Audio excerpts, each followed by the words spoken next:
Enid Acevedo y estamos en Bonita Radio a las 5 de la tarde. Hoy jueves. Entiendo que es 6 de mayo. Me corrigen si me equivoco porque estos días son convulsos en el país y en el mundo entero. Y hoy estamos de un programa especial. Vamos a hablar exclusivamente de lo que está pasando en Colombia. Los conflictos que ha generado allí una convulsión, lo que yo entiendo es una convulsión social a partir de diferentes reformas que ha querido imponer el gobierno de Iván Duque, que las protestas a través de un paro nacional el pasado 28 de abril no han cesado a través de todo el país. Vamos a hablar de eso, pero como siempre, antes vamos a imponer o vamos a establecer lo que ha sido importante para Bonita Radio, que ustedes compartan nuestros contenidos, compartan a través de toda la red. Eso nos da visibilidad y poder seguir replicando el periodismo desde una posición en profundidad, democrático y contestatario. Estamos en bonitasradio.net, allí ustedes pueden donar a través de PayPal y tarjetas de crédito. Pueden hacerlo igualmente en la Fundación Periodismo 21 en su ATH móvil. Además, pueden enviar cheques o giros postales a esa Fundación Periodismo Siglo XXI, PMB 284, PO Box 19400, San Juan, Puerto Rico, 00919-4000. Que estamos en todas las redes sociales a través de Instagram, Bonita Radio en Twitter, Bonita-Radio, iVoox, iTunes y Spotify. Todos los podcasts están ahí y los pueden acceder a través de todas las plataformas. Y igualmente nuestros auspiciadores, la Cooperativa de Vega Alta, la Cooperativa Abraham Rosa y Buen Vecino Café. ¿Por qué he querido traer el tema de Colombia? Lo empezamos a traer el pasado lunes, desde lo que nos parece importante visibilizar lo que está pasando en otras partes del mundo, donde Puerto Rico también se constituye como país de una región latinoamericana. Vamos a traerlo exclusivamente en esta conversación con dos profesoras del Instituto Universitario de Colegio Mayor de Antioquia, allí en Colombia. Porque nos parece que el país puertorriqueño carece de esa discusión y de ese espejo que es parte de nuestra realidad latinoamericana sobre lo que pasa en los países alrededor de nuestro patio. Yo siempre hablo del patio de atrás, del patio delantero, del patio paralelo. Puerto Rico convive en una región caribeña, en una región latinoamericana, y los conflictos que se dan alrededor de todos los países que están en esa región son importantes para el país. Por eso la visibilidad de lo que está ocurriendo en Colombia desde que el pasado 28 de abril se decretara un paro nacional, parecería que bastante orgánico. No está muy claro y no tiene por qué estarlo, y es parte de la conversación que tenemos hoy con Esperanza Torres y Luz Dari Ruiz Botero. No tiene que estar claro quién es el líder, quién es la líder. Participan jóvenes, participan personas de edad avanzada, participan gremios, participan campesinos, etc. ¿Dónde estamos con relación al conflicto colombiano? Y para eso vamos a hablar con las dos profes, como se hacen llamar ellas, desde la hermana República de Colombia. Y estoy activando los diferentes sonidos para que podamos escuchar y podamos tener esa gran conversación. Vamos a empezar con presentar a Esperanza Torres Mondruñero. Saludos, Esperanza, y bienvenida a Bonita Radio en el Caribe borincano. Hola Carmen Edith, muchas gracias por esta invitación, este espacio para poder visibilizar, denunciar y un poco también conectar con presentar, digamos, esta realidad tan convulsa que estamos padeciendo en Colombia y que tanto también requiere otras escuchas por fuera de ese territorio. Muchas gracias por este espacio. Muchas gracias a ustedes por participar y por aceptar nuestra invitación y espero que sea la primera de muchas. Luz Dari, bienvenida a Puerto Rico y a Bonita Radio. Buenas tardes para todos y todas. Muchas gracias a Bonita Radio por esta invitación, al pueblo de Puerto Rico por acompañar, digamos, estas luchas y estas movilizaciones en esta Colombia que tanto nos sigue doliendo. Yo quizás quisiera pedirles a ustedes, nosotros hemos hablado del conflicto a partir de unas puntualidades que tienen que ver con la reforma tributaria 28 de abril, lo hemos colocado ahí, sobre todo en medio de la pandemia. Y quizás aquí quisiera que ustedes contextualizaran cómo se están dando los asuntos de estas protestas allí, en medio de lo que aparenta ser el repunte, el segundo repunte más temible en términos de los contagios de COVID. Los números, por lo menos hasta ayer, creo que llegaban a 2.9 millones de personas contagiadas. Quizás vamos a empezar por ahí y vamos a hablar, ustedes quizás se pasan el micrófono, estamos en diferentes áreas gracias a lo que ahora podemos hacer a través de estos multimedios, pero si quieren pasar el batón a una de ustedes, así mismo lo hablamos y conversamos acá. Quizás vamos a empezar, Esperanza, con que tú nos puedas dar ese contexto de cuál es la realidad hoy en Colombia que impulsa este movimiento de protesta a raíz de la reforma tributaria en medio de la pandemia. Vale. Bueno, en Colombia, como tú lo señalas, venimos de una crisis sanitaria muy delicada que ha implicado el acentuar, digamos, problemáticas estructurales e históricas que ha tenido nuestro país en términos de calidad de vida, de acceso a recursos, en asuntos de bienestar en general, ¿sí?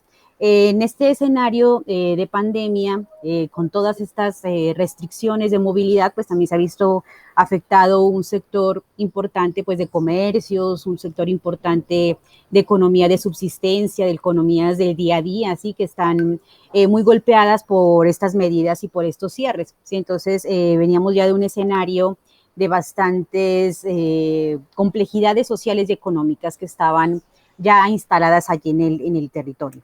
Pero además de eso, venimos de un contexto en el cual hay un desgobierno, si hay un asunto de un gobierno que ha violentado mucho más con sus políticas todas estas ya fragilidades que estaban instaladas en el territorio, y en medio de esta pandemia, en medio de toda esta crisis sanitaria, el gobierno de Iván Duque establece o propone una reforma tributaria que implicaba establecer unos impuestos a la canasta familiar, entre otras cosas, impuestos a las funerarias, impuestos a los transportes, asuntos que están en la cotidianidad, digamos, de una población que ya venía golpeada, así un estrato también medio muy golpeado que estaba tendiendo mucho más al empobrecimiento y a un escenario pues de bastante precariedad laboral y económica. Y en ese escenario él lanza esa propuesta de reforma tributaria bajo la premisa que el país necesitaba como unos ajustes presupuestales para poder cubrir asuntos, digamos, que estaban dejando que obviamente choca de manera directa con toda la población y con todas esas problemáticas que están allí de antemano. Entonces encontramos ahí un llamamiento colectivo que está especialmente liderado por personas jóvenes, o sea, esto hay que decirlo. El movimiento hoy en día se activa por un descontento de una juventud a la que se le niega absolutamente todo, pues son jóvenes que están sin posibilidades laborales, jóvenes que están precarizados completamente, son los jóvenes no futuro, digámoslo así, los jóvenes que demandan al gobierno una inclusión en un proyecto de sociedad que los tiene completamente rezagados. Entonces se genera este estallido social, empieza una protesta, una manifestación justa que canaliza, digamos, todo ese descontento colectivo el 28 de abril y que posteriormente empieza como a unar muchas fuerzas. Creo que esto no lo contemplaba el gobierno nacional, no esperaba quizás como como esa fuerza, ¿sí? esa cantidad de actores y sectores que empezaron a vincularse a la manifestación. Entonces esto comienza a convocar a nuevos sectores y empieza a convocar camioneros que también iban a tener un agravante pues con el tema de los peajes y el aumento en el transporte, en la gasolina. El aumento también se cola, digamos, tras bambalina también la posibilidad de una reforma de salud en un escenario donde ya el sistema de salud en Colombia es bastante precario. Entonces ahí se viene también atrás una reforma de salud que convoca al sector de salud a vincularse a la movilización. Y así empiezan a sumarse otros sectores que empiezan como digamos, a sacar detrás de esa parte detrás del telón, lo empiezan a poner, digamos, en la parte como de frente, donde se empieza a evidenciar todas estas sí, fragilidades sociales, estas rabias, este desgobierno también, ¿sí? Y ahora tenemos pues un panorama bastante complejo de un gobierno que ha recrudecido su accionar represivo, la amenaza pues permanente con la militarización de nuestras ciudades. Con alta presencia militar y con constantes vulneraciones a los derechos humanos. ¿Sí? Entonces ahí tenemos un panorama bastante complejo. Desde el 28 de abril hemos tenido ya varias manifestaciones, ya este es nuestro día 9, si no estoy mal o estoy contando mal, donde la activación, digamos, social continúa en las calles, continúa ejerciéndose ese derecho a la protesta, pero también continúa la represión y la violación, ¿sí? de los derechos humanos. Claro, bueno, gracias por ese resumen de lo que has dicho. Entonces quiero traer algunos puntos que planteas con la voz de Luz Dari. Primero, el asunto juventud.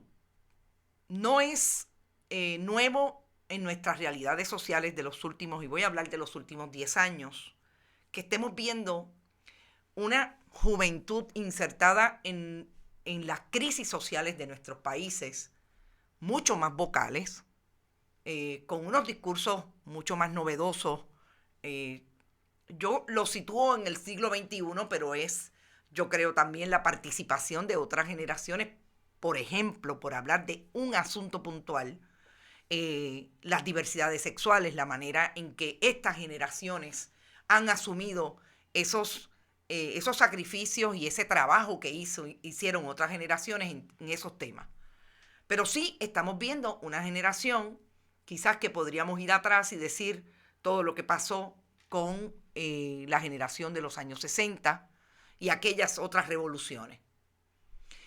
Ese asunto de la juventud, Luz Dari, y además del asunto de la juventud, lo que me parece más interesante también de lo que está pasando en Colombia, que también se repite en muchos de nuestros países, es la visibilidad del conflicto en lugares donde antes no se daba. Es decir, el Bogotazo en el 48, otros conflictos en Colombia en el 77 se daban alrededor de las grandes ciudades colombianas. Parecería que en este conflicto no. Aquí hay mucha más penetración de esos otros lugares. Esas dos áreas, juventud a nivel demográfico y el asunto de que se haya distribuido esa complejidad social y esa participación de la ciudadanía a través de otras ciudades. Vale, Carmen. Yo ahí podría notar que parte de lo que estamos viviendo hoy en Colombia es una acumulación de descontentos, claro, de inconformidades, y ahí las juventudes tienen un lugar bastante importante. Pero también son el lugar de la esperanza, con ese movimiento, con eso que viene ocurriendo hoy. Entonces creo que son las dos cosas, entre el descontento acumulado de múltiples conflictos en este país, pero además la posibilidad de abordar esos conflictos de manera democrática, de resolver y de construir mejores sociedades. En ese sentido, quisiera un poco remontarme a unos antecedentes en la línea de lo que contaba Esperanza, Claro. y es que les estamos hablando de una Colombia que es el único país donde persiste un conflicto armado por más de 4 décadas, un país donde se logra un acuerdo de paz en el 2016 con la guerrilla más antigua de esta región, con las FARC-EP, Claro. o acuerdo de paz que recibió el respaldo internacional, pero que al interior se vivió con mucha tensión, con mucha polarización, aunque también con un respaldo importante justamente de esas generaciones jóvenes, cansadas, hastiadas, molestas con la guerra y con las secuelas de la guerra, y con que finalmente no quieren y no queremos, digamos, seguir siendo carne de cañón. En ese contexto, justo en el momento de la implementación del acuerdo de paz, llega al gobierno el partido opositor al acuerdo de paz. Estamos hablando del Centro Democrático y estamos hablando de Iván Duque. Cuando este gobierno se posiciona, un poco genera una cantidad de reformas, entre ellas a las fuerzas militares que le apostaron a la paz en el gobierno de Santos y que estaban con el acuerdo. Ya ahí tenemos un hito como importante. Claro. En el 2019 vivimos quizás un previo a estas movilizaciones.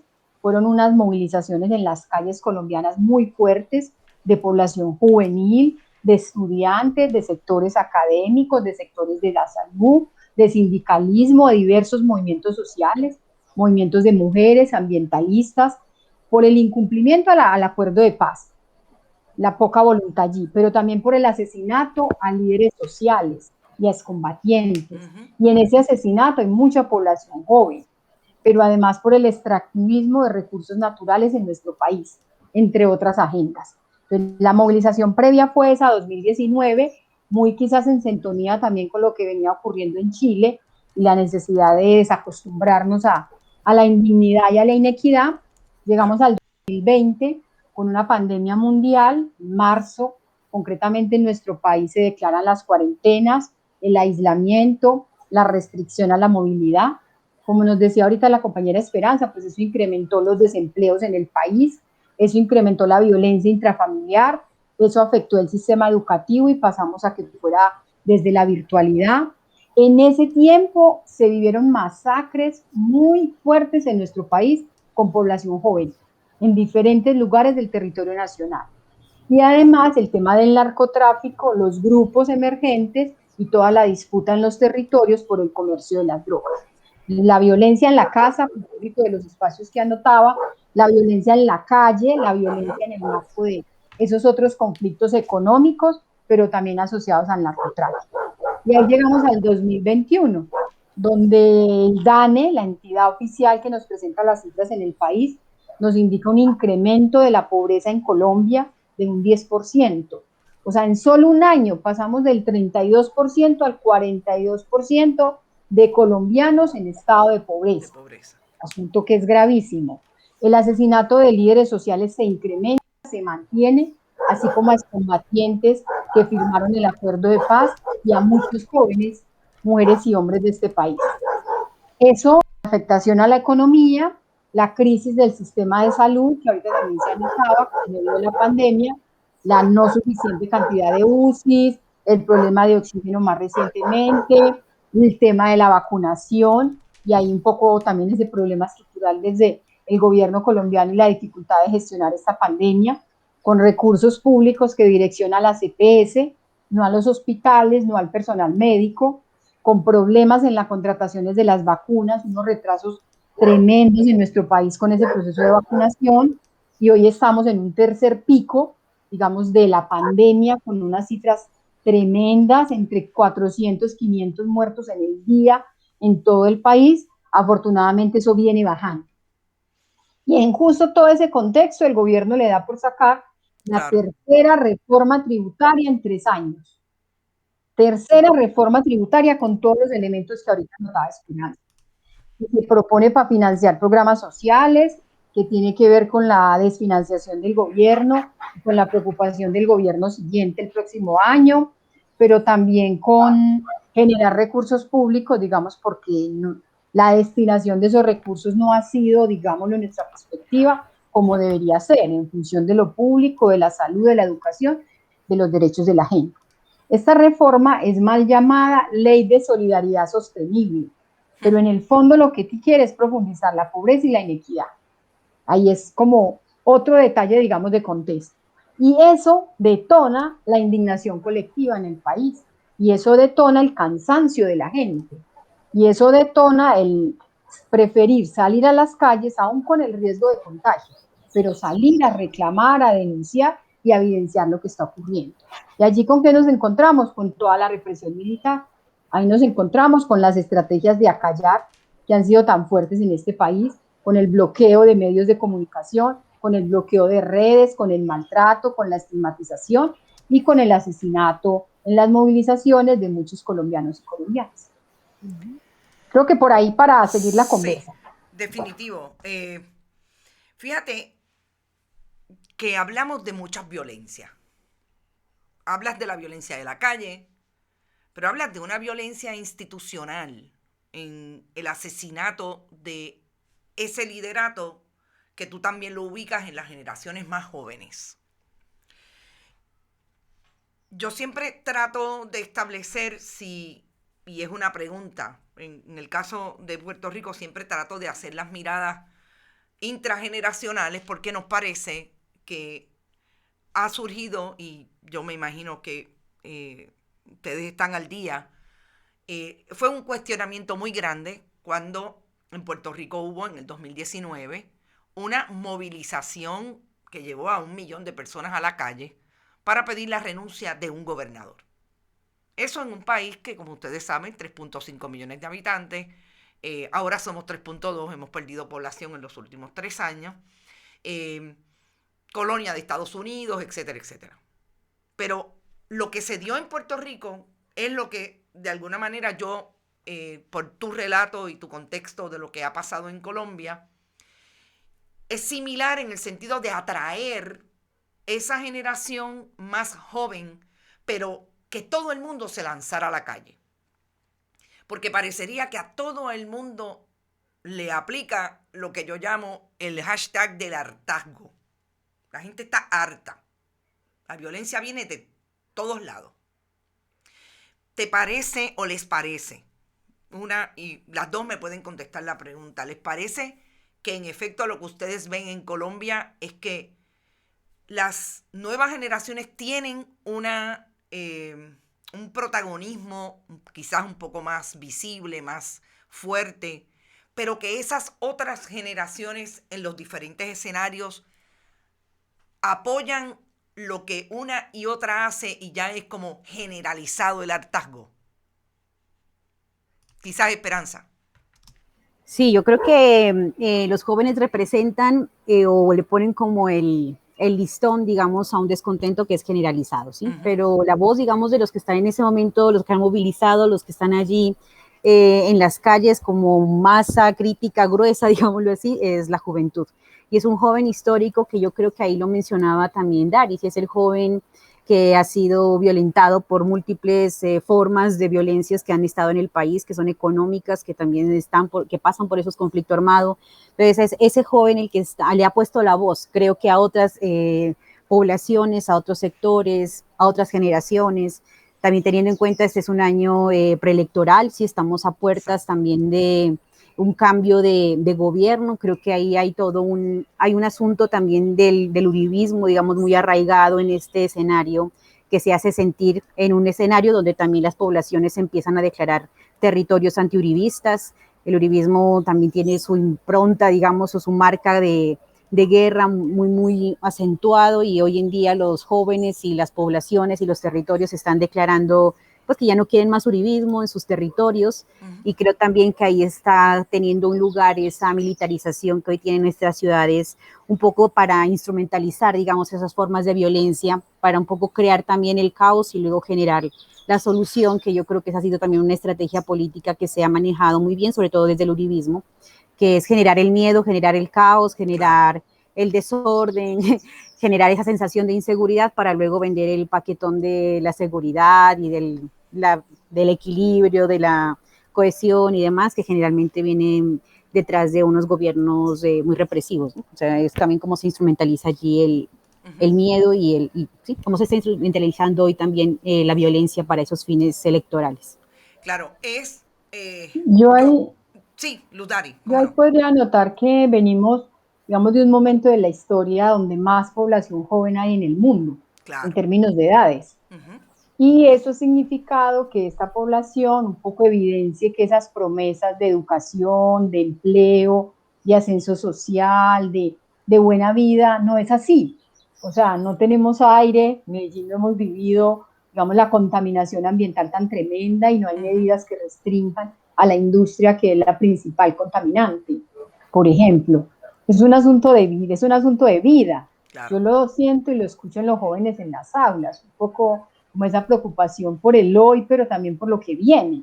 Y no hay garantías de nada. Y son un montón de promesas que no se cumplen. Entonces creo que esa indignación de estos jóvenes ha venido reivindicando y haciéndose con otras maneras de hacer política, claro. que muchas veces desconcierta, asombra, alegra. Entonces el papel del arte, el papel de la denuncia, el papel de poner el cuerpo, el papel de juntarse, el papel de lo simbólico, de conectarse, por ejemplo, entre países, entre regiones y un poco situarse en que es una lucha común, es una lucha por el planeta, es una lucha por la vida, es una lucha porque la paz depende de todos, con una cantidad de asuntos y ahí aparecen los gobiernos, gobiernos que no cumplen.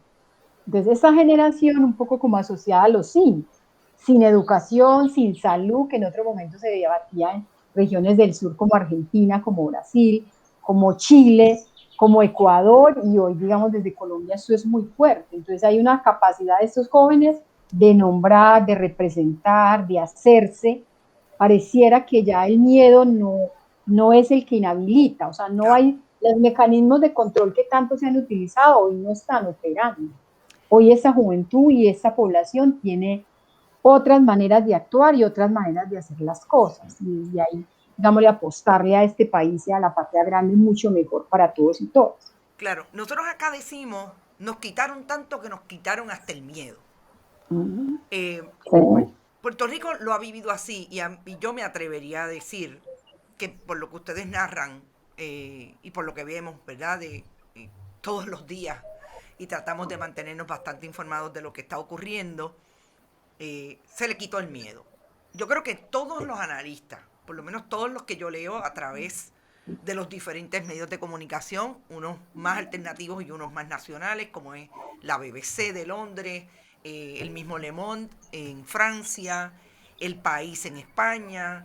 eh, en Estados Unidos solamente el New York Times ha estado hablando del conflicto colombiano, pero todas estas historias hablan de la pluralidad y de el lanzamiento, ¿verdad? Lo lanzado que está el pueblo colombiano en las calles a través de todo el país.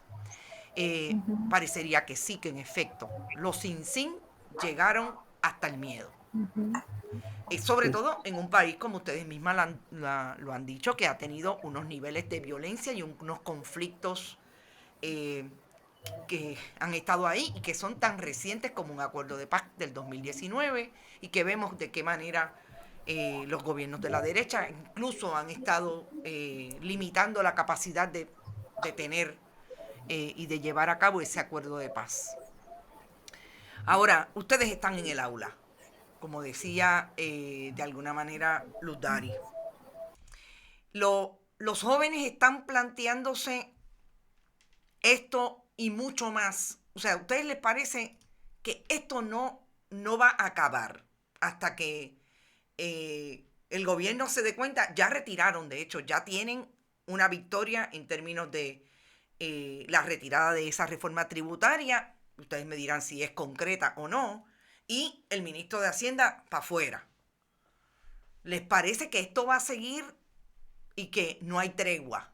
El país va a seguir reclamando, no solamente en medio de una pandemia, lo que es seguridad en términos sanitarios, sino también en todo aquello que conlleve a la imposición de impuestos y otras medidas como lo es el asunto de la violencia institucional o violencia de Estado. Yo diría, Carmen, que, o sea, que esta juventud, y yo lo siento mucho en las aulas desde el 2016, mi sensación era como que esto se está moviendo. Ujú. O sea, que estos jóvenes tienen otros discursos, otras maneras de leer la realidad, otras maneras de situarse en la realidad. Y ahí era muy interesante ver en esas movilizaciones que ahorita notaba del 2019, cómo muchos sectores se les unían y cómo esos jóvenes, esos estudiantes, digamos desde el movimiento estudiantil, empezaron a establecer puentes con otros sectores de la sociedad. Entonces, cuando antes en una marcha en las calles de este país, la gente se encerraba de miedo de que lo iban a violentar o agredir, en el 2019 la gente sacaba las mangueras, les daba agua, les daba cosas de comer, es más, chiflaba o digamos se burlaba de la fuerza pública, del ESMAD, o sea, hubo un cambio.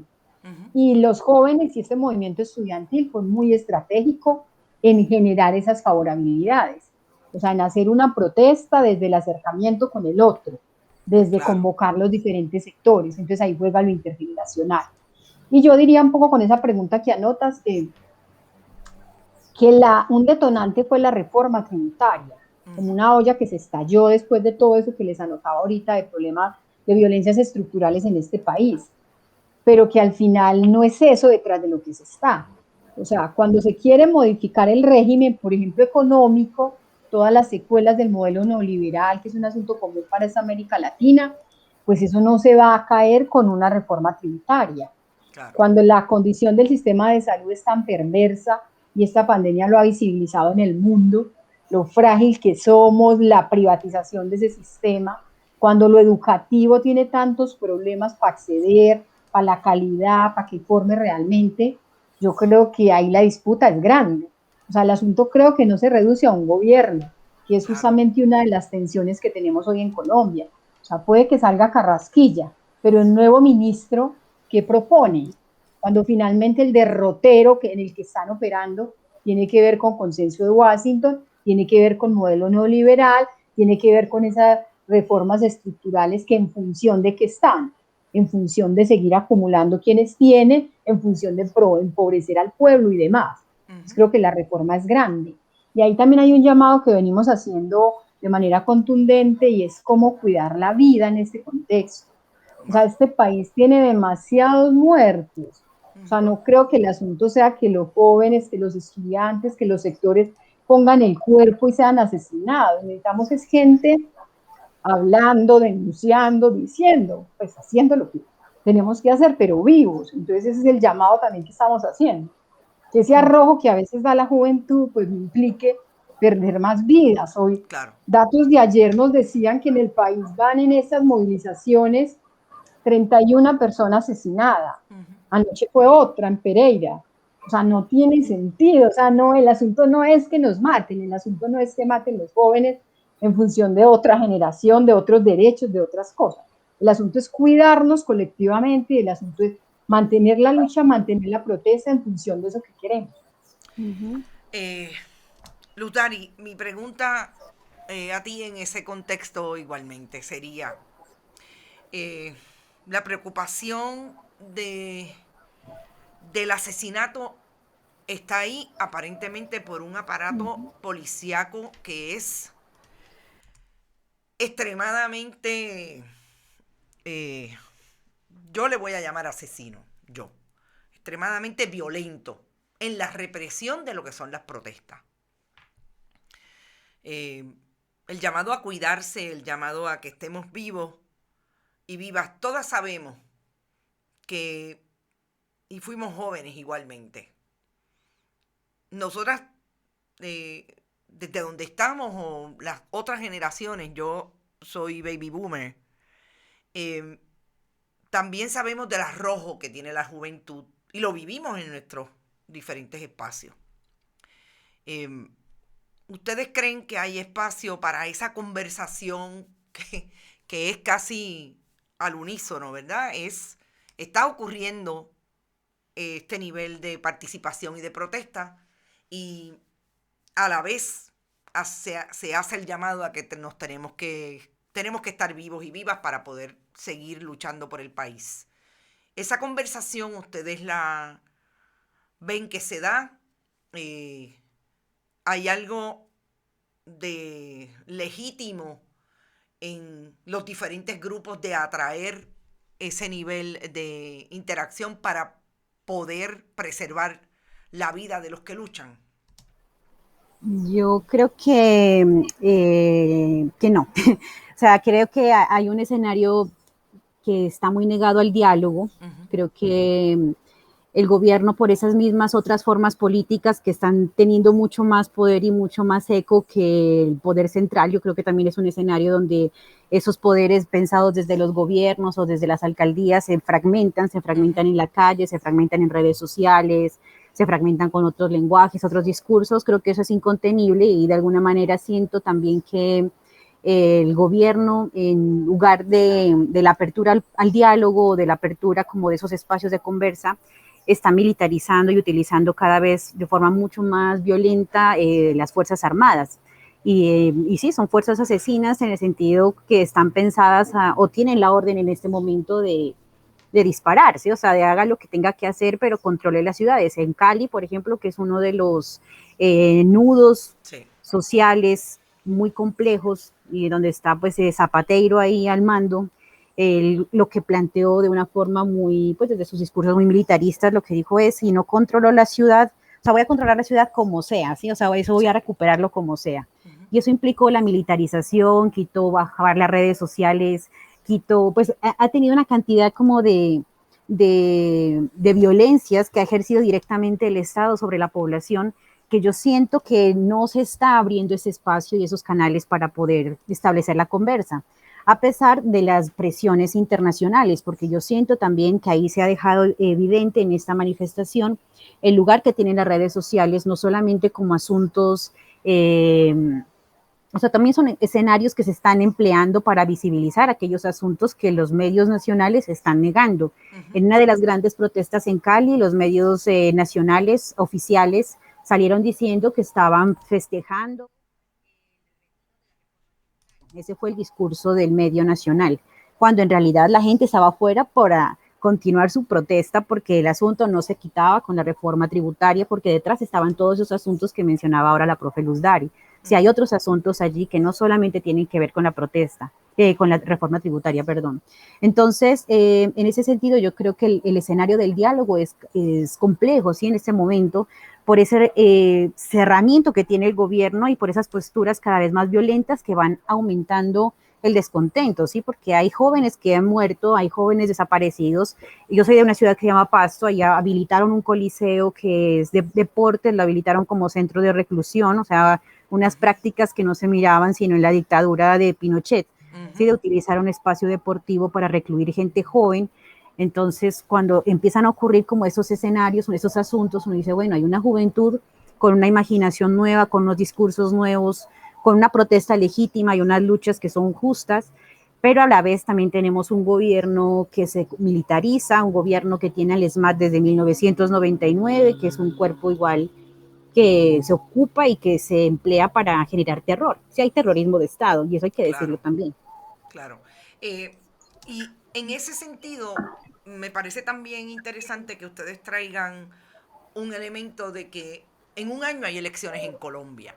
Y mucho también de lo que se habla es de la posibilidad de utilizar ese terrorismo de Estado y esas eh, maneras de traer el miedo y el terror a través de las diferentes fuerzas militares, policíacas, la posibilidad de que él sea el propio Estado el que trate de autodefenderse y si no, de la manera en que lo conocemos tradicionalmente, sea una búsqueda de un golpe de alguna manera que pueda suponer que se eh, retrasen las elecciones. Eso es una posibilidad política allí hoy. Ahí yo diría que, digamos, un debate o una promoción muy fuerte se viene haciendo de varios sectores en el país a la necesidad de un diálogo, Ujú. a la necesidad de no caer en lo que sectores de ultraderecha de este país históricamente han hecho, Claro. y es controlar desde la represión, acallar e imponer sus ideas. Ujú. Yo siento que eso no se lo esperaban esos sectores de ultraderecha de este país y usualmente la manera como han recurrido es desde la violencia. Entonces hay como un esfuerzo ahí por cómo no ser idiotas útiles en este contexto. Claro. O sea, cómo no caer en el juego y cómo tratar de entender cosa no sencilla que hay de fondo, qué es lo que se quiere en este país, por qué la desestabilización, por qué las medidas represivas. Y ahí aparecen unas discusiones en torno a qué implica, y algunos sectores han reclamado, digamos, que Duque renuncie, pero hay toda una discusión de eso que resuelve, y eso no puede dejar un vacío institucional más del que hoy tenemos, y para que esas fuerzas de ultraderecha se recrudezcan, se concentren y asuman ese poder. O sea, ya hoy en este país hay unas fracturas muy fuertes a la democracia. O sea, el Estado colombiano no viene garantizando el artículo 37 de la Constitución Política, que es el derecho a la protesta, y no lo viene garantizando. Miren esos datos. Uno, se decreta un paro para el 28 de abril de diferentes sectores del país. Ante esa declaración de paro, el Tribunal Administrativo de Cundinamarca ordena aplazar la protesta hasta que haya inmunidad de rebaño. Con el problema de vacunación, eso ni en Estados Unidos que hay vacunas y que es la gente la que no se quiere vacunar, por Exacto. ejemplo. Luego hay un despliegue del Ejecutivo. ¿Y cómo se despliega el Ejecutivo en este país? Desde la policía, desde el ESMAD, desde la Policía de Carabineros y desde el Ejército. Luego aparece la Presidencia de la República ofreciendo asistencia militar para regular las protestas. Luego aparece la situación en Cali con toda esa represión, con toda esa violencia, con ese encerramiento de la gente, con esa violencia indiscriminada. Los daños a infraestructura en las protestas, a bancos, a iglesias, a diferentes lugares, el bloqueo a las redes de comunicación. Sabemos que ese es un indicador de la democracia y eso ya lo estamos viviendo. Pero también la amenaza que aparecía ayer a que en el país se decrete una conmoción interior. O sea, es un asunto fuerte en términos de la democracia de este país. Y parte del riesgo y del asunto es cómo entender lo que está ocurriendo, pues insisto, para no ser idiotas útiles. O sea, la ultraderecha, las fuerzas en este país, digamos, han recurrido históricamente a la violencia, pero también históricamente hay unas desconfianzas, y creo que esa es una de las dificultades de hacer diálogos y de hacer acuerdos. O sea, el Estado colombiano, por ejemplo, firma un acuerdo de paz y no lo está cumpliendo. Firmó unos acuerdos con los camioneros, hizo unos acuerdos con la minga y social indígena y no los cumple.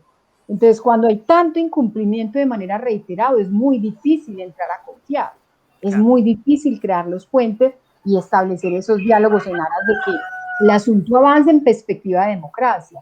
Entonces, creo que el riesgo también y el llamado es cómo cuidamos la democracia y una democracia real, no con todas esas vetas que hoy tenemos en el país, pero que desafortunadamente es susceptible de empeorar, puede ser peor.